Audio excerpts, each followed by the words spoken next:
afternoon, everyone. I'm Serafina D'Souza, and I have the privilege of taking you through the program this afternoon.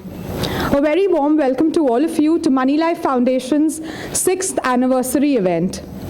It gives me great pleasure to welcome Dr. R.C. Sinha, advisor to the Ministry of Transportation and the Ministry of Shipping, and our chief guest and keynote speaker, Dr. Praveen Gedam, Municipal Commissioner of Nasik. May we give them a big round of applause?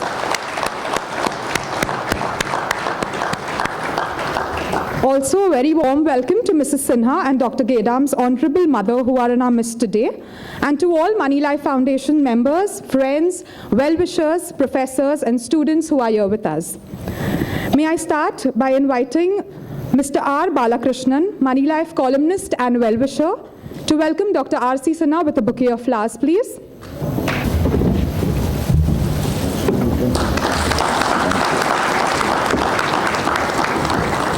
May I now request Moneylife Foundation trustee Dr. Anupam Saraf to welcome Dr. Praveen Gedam with flowers.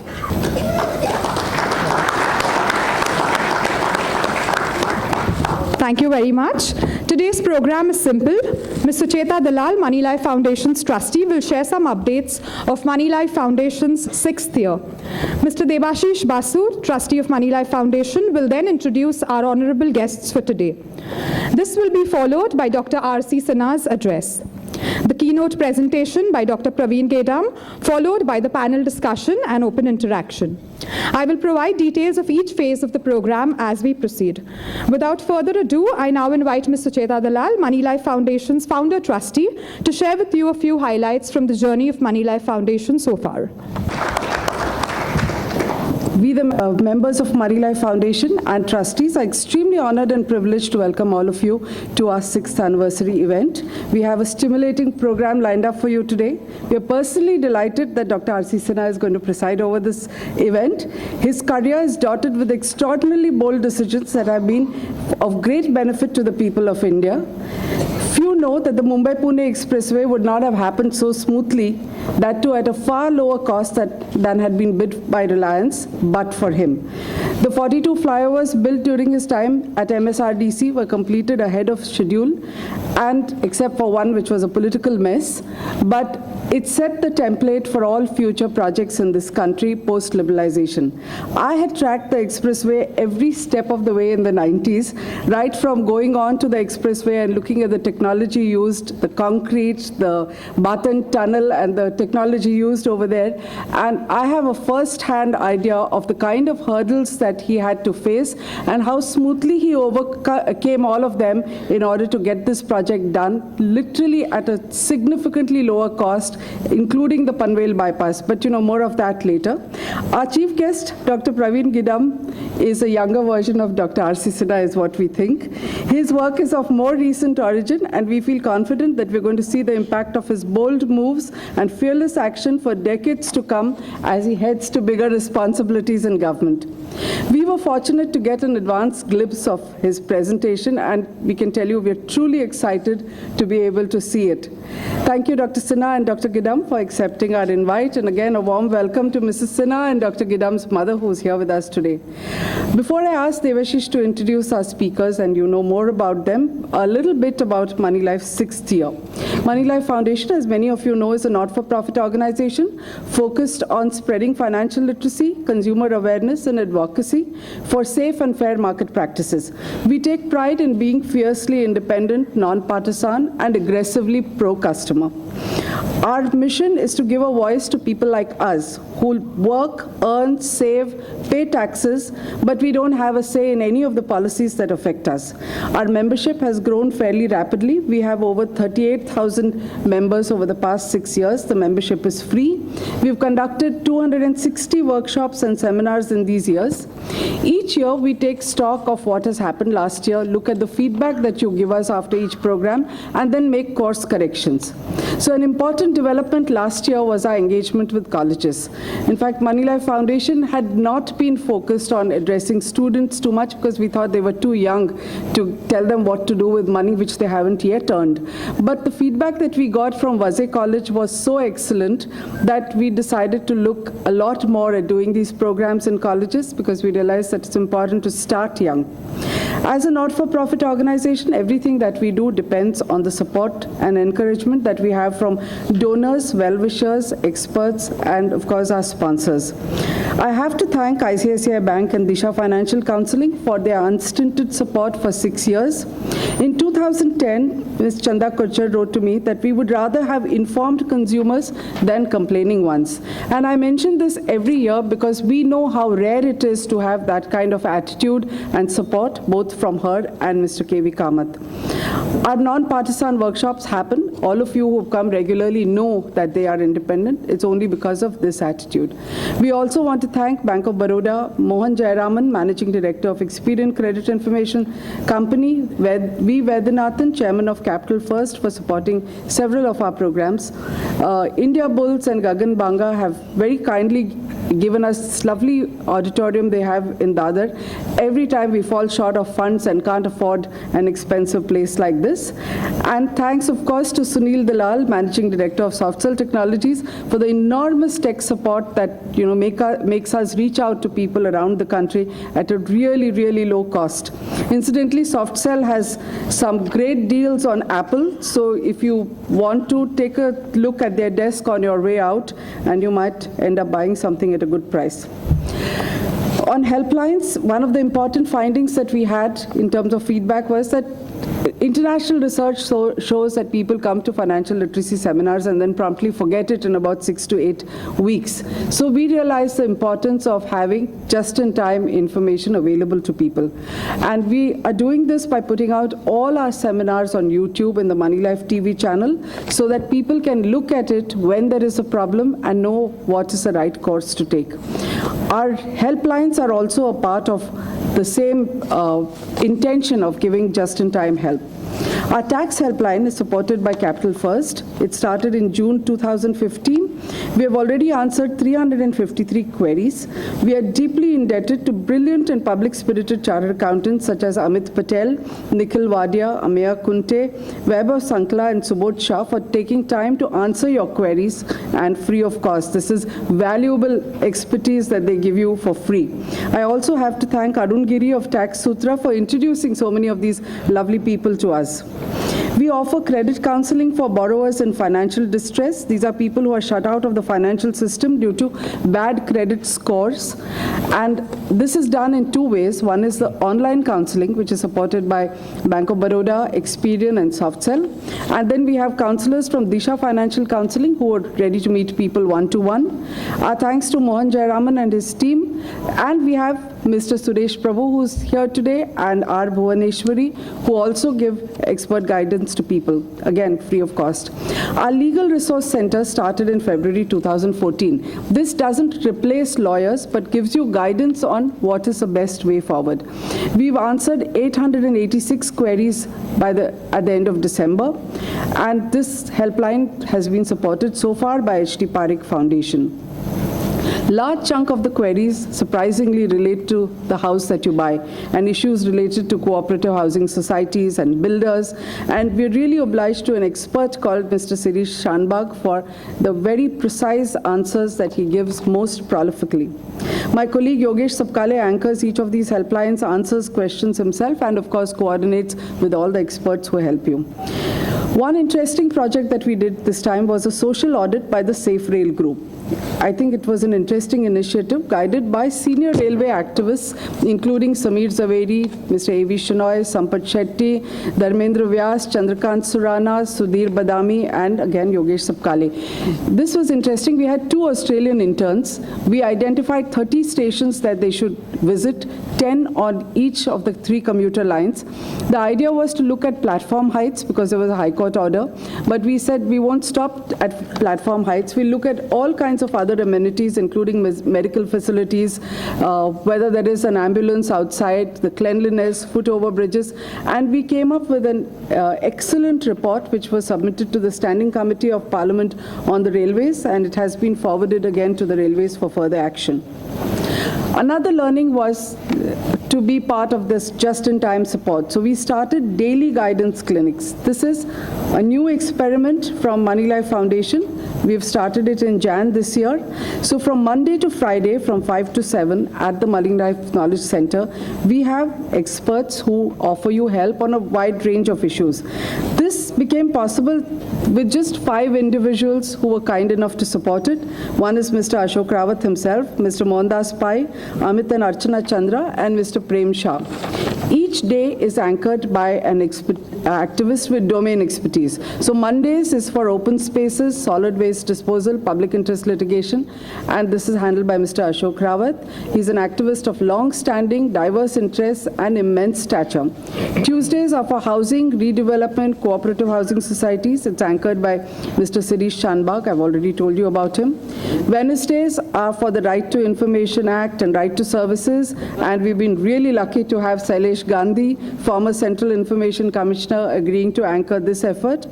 Thursdays are for consumer grievances and consumer guidance. This again has 2 veteran activists, Mr. Ajit Shenoy and Mr. Abhay Datar. Fridays are for our core area, finance, banking, and credit help. Mr. Suresh Prabhu and the Disha team handles these queries. In terms of advocacy, we have taken up the cause of corporate fixed deposit holders. These are mainly senior citizens who have invested in all kinds of dubious companies. I say they realize they're dubious only when they stop returning their money or paying interest. So what we've done here is collated information from 1,138 people who failed to get their money back from different companies. We've documented those efforts, we've analyzed it, and we have sent a representation to the Ministry of Corporate Affairs asking them to initiate action, because the law in India is very strong, action is very weak. We are also looking at a memorandum to be submitted to the Reserve Bank of India with regard to people who've been marked defaulters, and they end up being shut out of the credit system almost forever, because as we look at this, we have an intern called Akanksha who's looking at it.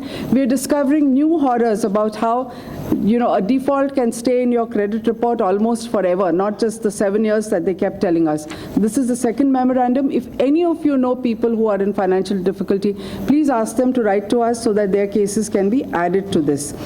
The whole intention is to make sellers responsible for the safety of financial products and ensuring that they are suited to the person's financial profile, which just simply does not happen, but it is the trend all over the world. We have to make our regulators ensure that they follow this trend. A few quick updates. Moneylife Foundation's Board of Trustees has been enormously strengthened with the addition of Dr. Anupam Saraf, who's now part of our panel discussion today. You'll be hearing from him. We are also really delighted that Dr. K.C. Chakravarti, former Deputy Governor of the Reserve Bank of India, who's on our board but spends a lot of time in London, is here with us today. Moneylife Foundation has also been among the 20 NGOs who have been accredited by the Reserve Bank's Depositor Education and Awareness Fund last October. We hope that this is going to strengthen our hands in the coming year. I will close by thanking all our speakers and writers for being so generous with their time, and a few people who have made a special difference. One of them is Mr. Syed Mohammad Tahir. He has single-handedly done so much to get people to become financially savvy and not fall prey to dubious investment schemes.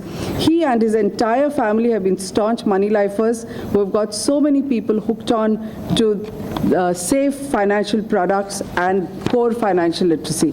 I also have to thank our dear friend Sunil Bajaj, who has been an amazing source of support in many of the programs that we do.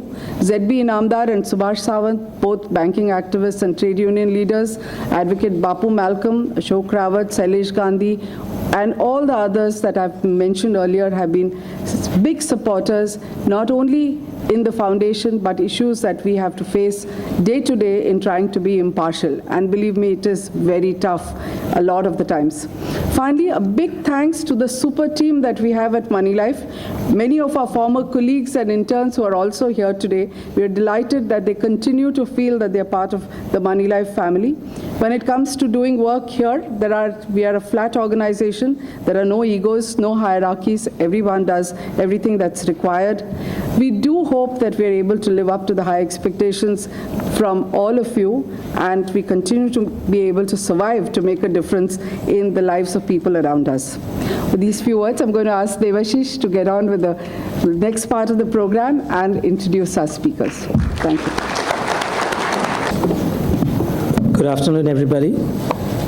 It's my honor and absolute privilege to introduce first Dr. R.C. Sinha, who is among those rare IAS officers who have managed to truly serve public interest in each of their postings. If that meant finding daring solutions that upset others, it did not bother him. He also showed that it was possible to aspire for global standards within the existing rotten system by sheer innovation and hard work. As I try to do in all my introductions for our esteemed speakers, I will narrate some episodes from Dr. Sinha's life that would show how governance could be lifted to a completely different level thanks to courage, integrity, and innovation. We got to know many of these episodes and stories when we had the privilege of interviewing him several years ago. It was among the best interviews in our book, Pathbreakers 1. And if you like the stories, you may want to go and take a look at the book. Dr. Sinha is from Raebareli, where his father was a postmaster who had to run 30 miles every day carrying mail from village to village. His school, from where he did his matriculation, used to be called a Chappar school. Why? Because it had a thatched roof. But he went on to Lucknow for his studies, stood 6th in the university, and secured a merit scholarship. He graduated in economics with a gold medal when he was barely 20. He appeared for the IAS in 1962 and was posted as a sub-divisional magistrate at Parbhani, one of the most backward areas of Maharashtra. IAS officers with clout and connection got better postings and more attractive ones. Indeed, there was a joke among IAS officers at that time, which was, "Bani to bani, nahi to Parbhani." But Dr. Sinha managed to do some great work even there. Among his most challenging postings was in Aurangabad, which faced famine. The CM at that time in Maharashtra was VP Naik, who told Dr. Sinha, "Not a single person should die of starvation or the collector would be personally held responsible." These are the situations that differentiate a great officer from an average one. And a couple of episodes of that time will show this. In one case, food grains were stored at a Food Corporation of India's godown at Manmad. But private trucks had gone on strike, and Dr. Sinha used the Defense of India rules of 1965, which was for the war at that time, but had not yet been repealed, to requisition all government and private trucks. But he soon found that trucks were not being loaded because the government rules did not allow providing for loading charges, and people were starving. So he sent a telegram to the FCI saying that he is requisitioning all the grain silos, even though Manmad was outside Aurangabad's jurisdiction. He says, "I knew it, but I'm sure they didn't know it." So they succumbed to his pressure, and that is how ensured food grain was supplied, no one was starved, and food riots were avoided. In another very interesting episode during the same period, food grain supplies was down to just about 24 hours supply, but there was no sign of a train that he was expecting. Dr. Sinha got to know that a whole train carrying food grains was in Bhusawal on the way to Kolhapur. He drove there, told the divisional superintendent that he has orders to take over the train. He got the train put on the siding, had it completely unloaded, and dispatched the trucks right from there to different talukas. He knew that within 48 hours, those were the days without WhatsApp and SMS and so on. So it was 48 hours, everybody would know what he had done. So the trucks had to leave immediately. All hell naturally broke loose after that. Kolhapur was furious that a train had disappeared. The chief secretary was boiling here with anger and summoned him. Mr. Sinha drove straight to Varsha and sought a meeting with the CM.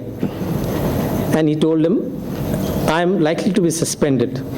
And I thought I should meet you and explain before that what I did." The CM heard him out and said, "It's okay, but don't do it again."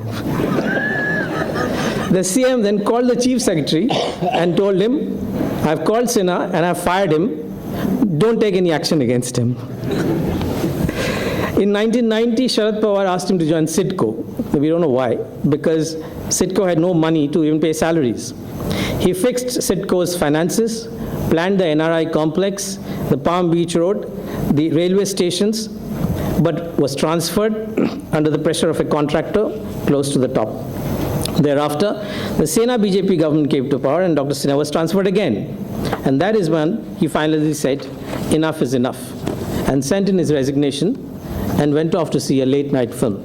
After he came back, he noticed several calls from the CM's office. When he called him in the morning, the CM asked him to meet him right away. Dr. Sinha met Manoj Joshi at that time, who was a CM, who agreed to let him go on a long leave, but later persuaded him to meet Balasaheb Thackeray. When he met him, Balasaheb opened the conversation by saying, "I understand you insult my ministers." Dr. Sinha said, "Sir, insulting a minister and all that is done when we join the service. After 35 years, all the rough edges are smoothened. We learn to respect the minister, irrespective of what we think of him. But when a minister gives an order, he has to do it in writing. I will then record it on the file and obey the order."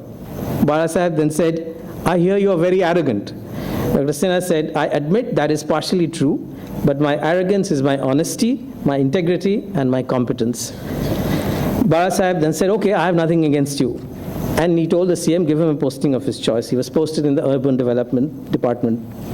Just before he was due to retire, the CM called him and said, "I have created this new corporation called MSRDC, and I want you to head it.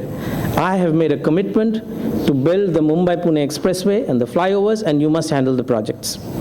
For the expressway, Reliance had submitted a bid of 3,200 crore and had asked for 78 additional concessions.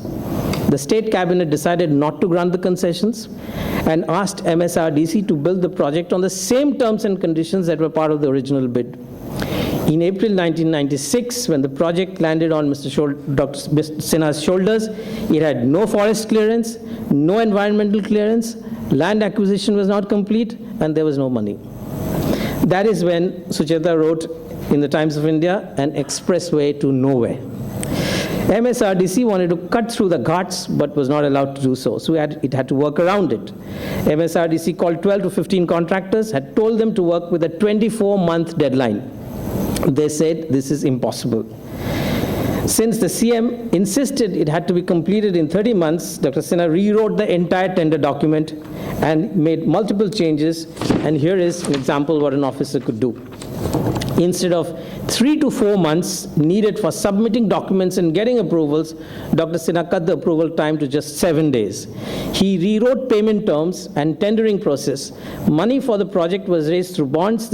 And all this became a template for all large infrastructure projects that followed over India, including the model concession agreement. The expressway was completed in record time and at half the cost that Reliance had bid.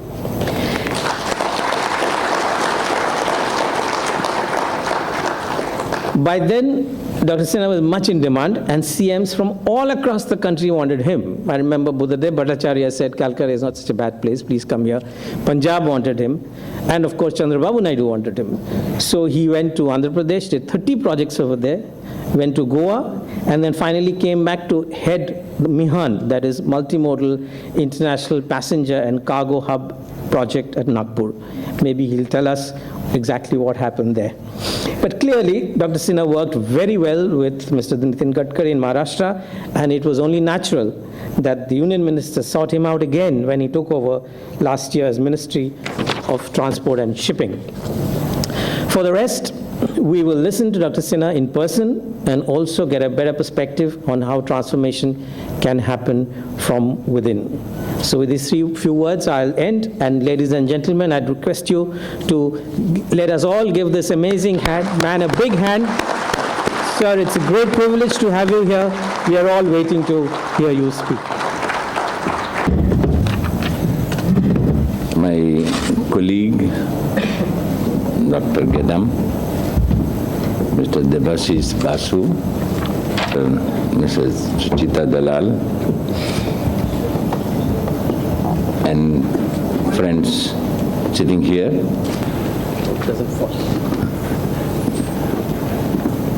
What Mr. Debashish told about me, I think that I was reliving my life during that period, the processes and the foolishness which I did at different time. Suffered it also. It's not that I didn't have my shit postings. I had to suffer it. But I took in this stride This is part of the game which I'm playing. Well, ladies and gentlemen, in civil service, I belong to the archaeology, not history. It's archaeology now. I have been in the government for exactly 54 years. I don't think any civil servant in India has done that. I retired in 1996, and till now, 2016, I have not been able to be with my fellow.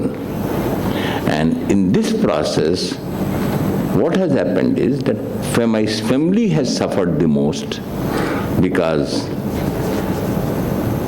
my children used to say, Daddy, at least once in a week, can I meet you?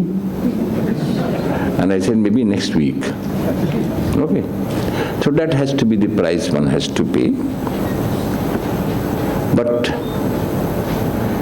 the satisfaction, the job satisfaction once you get overpowers all this thing. I've been known to be a non-conventional.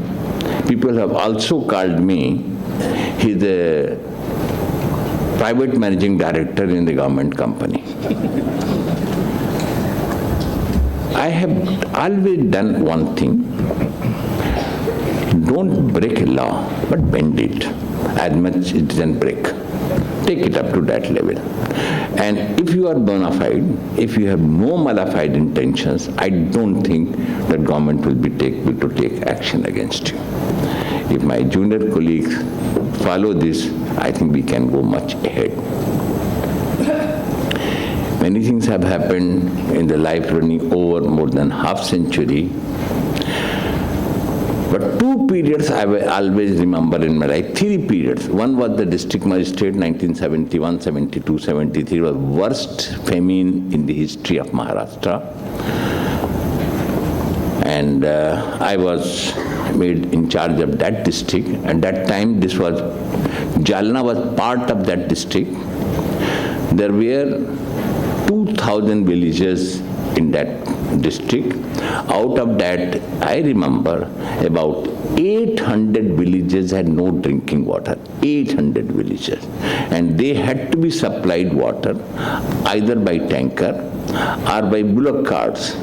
We didn't have enough carriers, so the drum, which charcoal comes, we burnt it and make it to put the water in that and transport in the bullock cart. I had a requisition about 2,000 bullock carts. During the period, something very interesting happens.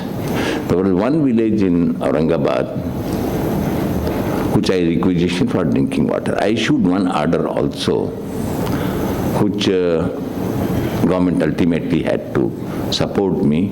No irrigation will take place from any of the irrigation tanks in whole district of Aurangabad. No irrigation. Guzzlers of water are the sugarcane growers. They were up in arm. They tried to shift me from there. They did not succeed. Ultimately, I agreed, we'll compensate you for the loss of crop, but water from tanker will be used only for the drinking water and for the cattle. No irrigation shall take place. Between the two, I have to choose human being. Of course, these people sometimes wrote against me. During the period, one thing very interesting happened. There was a small tank outside the city. The city of Aurangabad had a population about 1.5 lakh at that time. And one of the oldest tank there, Harsool, had dried completely. You could pay for football on that, but there was no water left. We have pumped in the dead storage also.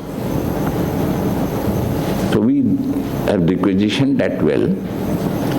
So this person sent me a compensation notice of 50 lakhs, loss of crop. I said, okay, I'll give you 50 lakhs. But please show me from your charitable trust that in past you have made that much money and spent in charity. I found that his income in charity was only about 3,000 rupees a year. And who was he? He was my boss in the government of Maharashtra, Secretary Agriculture. And he has sent a letter like this. They said, okay, so much of money, I can also get some money out of that. I had to Other incidents, my ex-commissioner had purchased some land in Aurangabad. No names. I had to requisition that land for the Chikalthana industrial area. So put a requisition, section 6 notification. He came, he said, we want to do the agriculture here, there is a time of agriculture and you are taking away the agricultural land for industries. What is this? It's not acceptable to me. I will not give this land. I said, sir, you want to do agriculture, I will requisition you, acquire your land and release you for 1 rupee per year for agriculture purposes. He didn't come back to me. He wanted to sell that outside the market. So sometimes you have to finally tactfully get out of this situation, and unfortunately I had worked under him for 1 year. So I had to be very careful. I said, sir, I'll give you the land, but let me acquire it, then I'll lease you back again. On 1 rupee token lease, you produce jawar in that, wheat, barley, whatever you want to do it, please go ahead and do it. He didn't come back again. He quietly took the money and told. So it is possible for us to, within this system, do good for the public, provided we are ready to take the risk of suffering from those vested interests which you might hurt. One more very interesting incident I'll share with you here. I was sub-regional magistrate in a place which was Parvani, which he said was the worst posting an IAS officer can ever get it. As he defined it, bani to bani, nahi to Parvani. Europe mein hai Germany, Hindustan mein hai Parvani. That we used to say it. We are so happy there.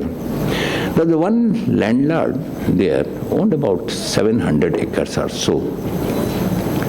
In spite of Agriculture Stealing Act, he was able to hold this land. Didn't give it to the tenants. He has his own employees. The tenancy used to change every year along on the connivance of the Patwari, Girdawar and Nagtasildar. It came to my notice that this is happening. I went there. I got a message from him. Please don't go this matter.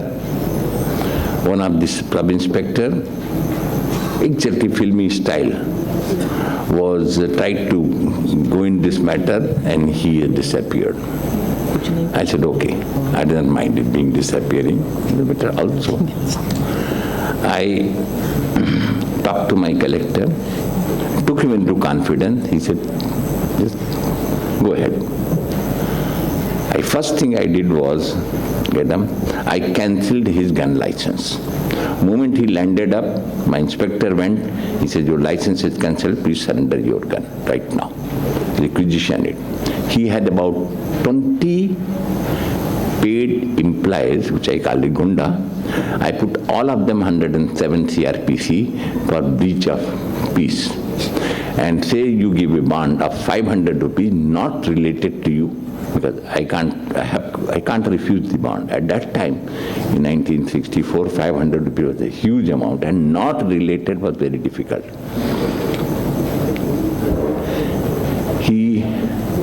I suspended all the persons, including Tahsildar, rewrote the land records, and gave land to the tenants which were actually cultivating, but the name was not there.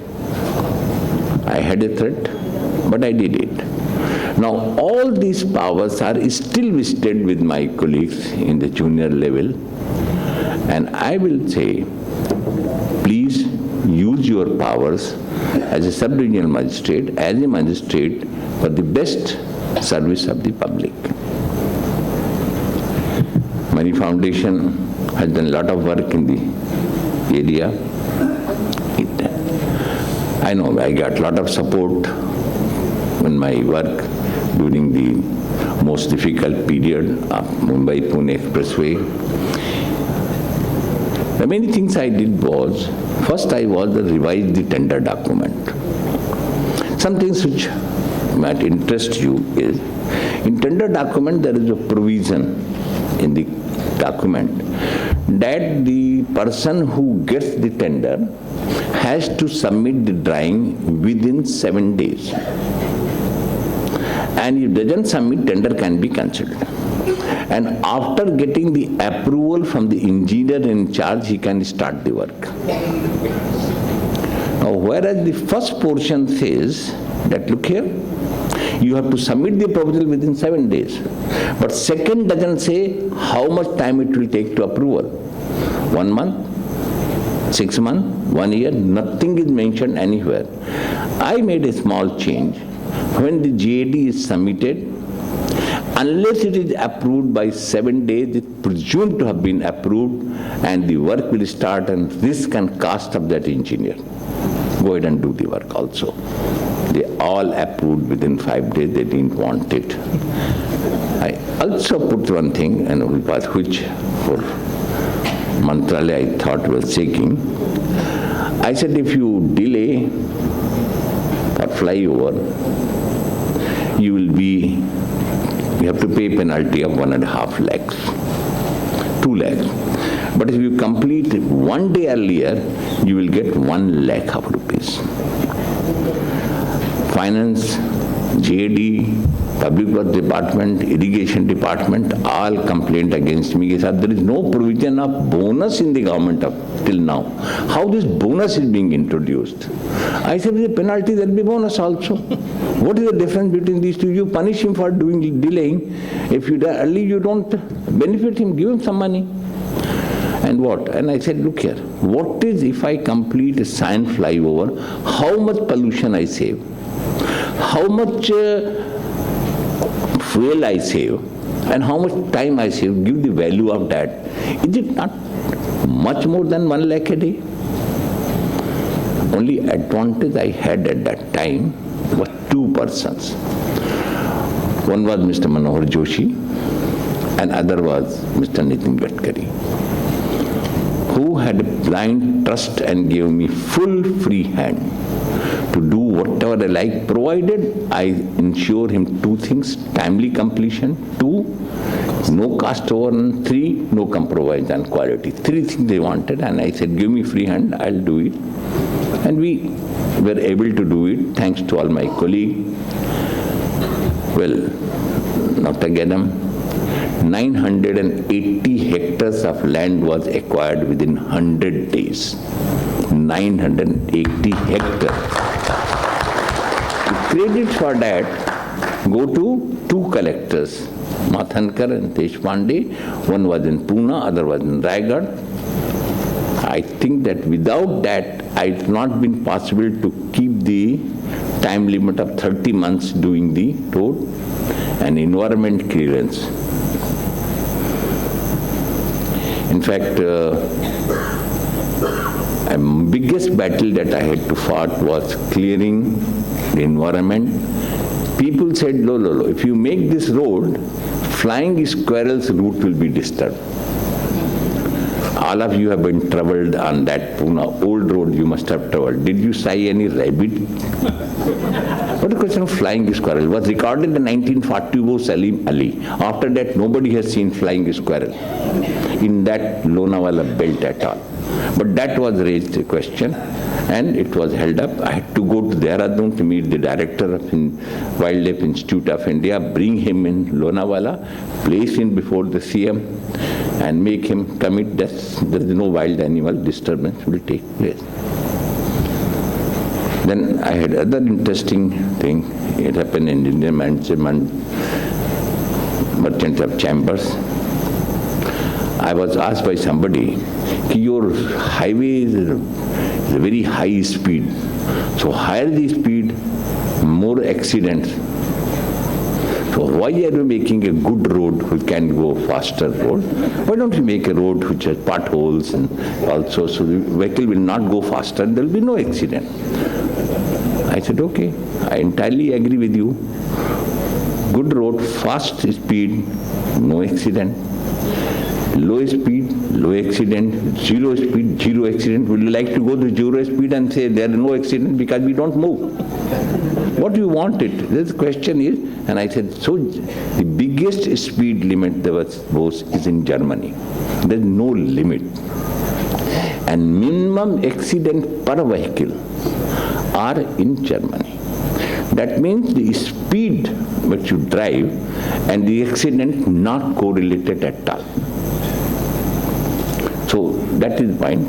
The design speed of Mumbai-Pune Express is 120.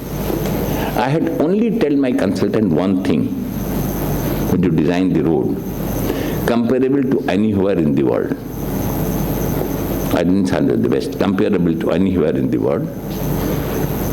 And the best compliment I got from Governor Air Marshal Latif when he told me, Sinha, my daughter is staying in Pune and she prefers to come by your expressway, not by air or by train. I said, these are the best compliments I can get from a person. And other is, I used to tell my colleagues, I can't give you anything that you are getting or you would have get anywhere. Except you can proudly tell your son and grandson, I contributed on making this road because this road, the life of this road is 40 years. This is a cement concrete road first time. I said, that is what you can say it. And the road was completed. I got a SMS from my son, Daddy, I'm driving your road, I'm proud of you. I think this is the best you can get from any father will like to get it. I had some of the very, in the serious work, tension work, working from virtually 16 hours a day. Suchita, we received the tender on 18th December. 18th December was the date I received the tenders, over 1,000 crores at that time, 19. And we had board meeting on 31st of January and gave work order on 1st of January, 31st December and work order. In 14 days, the whole process of 55 tenders were received. Out of that, 21 were rejected on technical ground, 24 were finalized. They were processed. Board meeting was called on 31st and first 11 o'clock you gave order. There's one of the companies working was IGM from Malaysia. And when he got a message, that first you have to come and collect the work order. He didn't believe it. He rang me up. Said, it is true that the work order will be given tomorrow? I said, yes. He said, normally it takes 6 months. I said, no, it can come tomorrow. Take it. He couldn't reach in time and Manoj Joshi was sitting and I was talking. He says, why are you talking so much? I said, sir, IGM people coming from Malaysia, they have not reached. So he said, okay, let's have tea and wait for them. Also, they came, gave exactly the work order were given 11:30. I remember this time because 1:30 came message from Election Commission ki no tender to be given, code of conduct applies. I got it by 2 hours. And in this land acquisition and all matters, I had to face 86 writ petition in the High Court. I won all of them except 5. 5 went to Supreme Court. I won those cases also. And I had one method which I followed it, which my junior officer should do. Before I filed any sign rejecting any company, purports also, I filed a caveat in the High Court, so that he can't get the ex parte stay order. Because once ex parte stay order comes, then party is not interested in getting it vacated, and then you must also, that helped me in reducing getting no ex parte stay order came against the work. So that is one thing which we followed very nicely. Well, as there was, he said, for doing 1,600 crores, 1,450 crores was the estimated cost of the road by PWD. Quoted was 3,200. I did in 1,450. exactly same cast. Instead of 36 months, we did in 30 months. Instead of black top, we did in cement concrete, and included the Panvel bypass, which were not included. But funny as the government is, and nobody else suffered is that more than me, it was 4-lane decided tender. We decided to make it 6-lane. And my explanation was, card why I'm making 4-lane to 6-lane. If you are tender to give 4-lane, we are making 6-lane. Number 2, you are asked to make black top, we are making cement concrete. So I went to CM, I said, sir, you gave me price of silver, I want to give gold. I'm not cheating you. You said 4-lane, same cast, I'm giving 6-lane to you. You said black top, I'm giving cement concrete. What wrong I'm doing? That my explanation has been called by the chief secretary. He said, the Gadha Manusai. That's all. Go ahead. I went ahead and did it. During this tension, some light movements also come. All of you know the Duke Hotel. You probably sometimes would have stayed there. And when doing the blasting for the Lonavala Tunnel, they sent a notice to Collector Mathankar that their hotel had been damaged. And therefore, they should be paid 2 crores compensation for repairing that hotel. 2 crores. Mathankar sent it to me, sir, what to do? I said, I can do one thing only. I am sending you a notice for acquiring this hotel under Section 4 Notification Land Acquisition Act 1894. Notice went to him, please show cause why it should not be acquired. And the reason was, at the hotel being damaged due to blasting, therefore they would acquire it. He came running. What is this? I said, your hotel is going to be damaged. He said, but what you do, sir, with this hotel? I said, I'll make my labor camp here. My laborers will stay here, but I'm acquiring this hotel.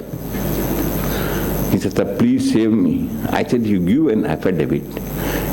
Before the district magistrate, you made a false allegation, there is no damage, and you may be excused. Then I will withdraw my notification. After that, no Bangalore person, no hotel owner complained that his hotel is being damaged due to blasting. Think, you can make fool of the government. Officers don't understand. Simple. Other interesting thing happened. There was a poultry farm, lot of poultry farm on that road. He sent a notice because they were blasting. My chickens have stopped laying eggs. Murgiyan kuluk ho gayi. That came to me again for what to do. I said, okay, ask MAPCO to purchase all these chickens at the government price and distribute to the workers, labor camp, they have chicken free also. He came running, sir, please. I said, no, your chickens are no value at all, it's zero value, we are paying you the value. So sometimes you have to take these methods to do whatever you want it. I have always believed it. I'll bend the law. I will not break it. But I'll find it out a way. In the system, Constitution is the highest, then is the law, then are the regulations, then are GRs. Ignore GR, they have no value. Don't bother about them. Okay. Regulations, you can bend them, interpret them whatever you like it.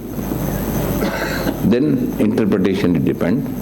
And anything, I used to write a note to the law department in government of Maharashtra. Make all this note, and I said, I'm going to do this. This my interpretation.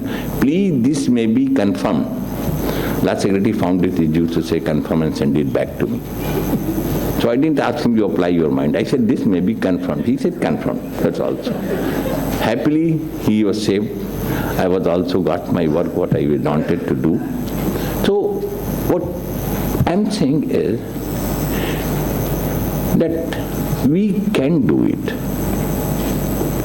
I remember there was this on 14 January 2000, I gave a presentation to the Prime Minister Atal Bihari Vajpayee. He wanted to presentation of Mumbai-Pune Expressway. He has visited it once. I gave a presentation to him. Last slide was, we can. This road has been built with Indian consultants, Indian designers, Indian contractors, Indian management, and Indian capital. There's no foreign capital has been involved in this, no World Bank. There have been other consultants like IJM and Skansa, but I told one condition. If you want to work, you have to work as a junior partner of Indian companies. And then they came. So we can achieve it. It is now left to Gedam and his colleagues to see. I hope that he will do much more, that I have been able to do it. I had a fortune of working under only 19 chief ministers and spread over 5 states, Maharashtra, Goa, Andhra Pradesh, and West Bengal and Jharkhand. 5 states I have worked. I have 117. There are different times, but you can adjust it. You can skillfully manipulate them also. It's easy to manipulate the minister. Okay? I think I have to take care for this. It is a 52 years life history, 1600 crores work. I can't finish it in 20 minutes, but thank you very much. Thank you, Sitazar, for giving me an opportunity. Thank you.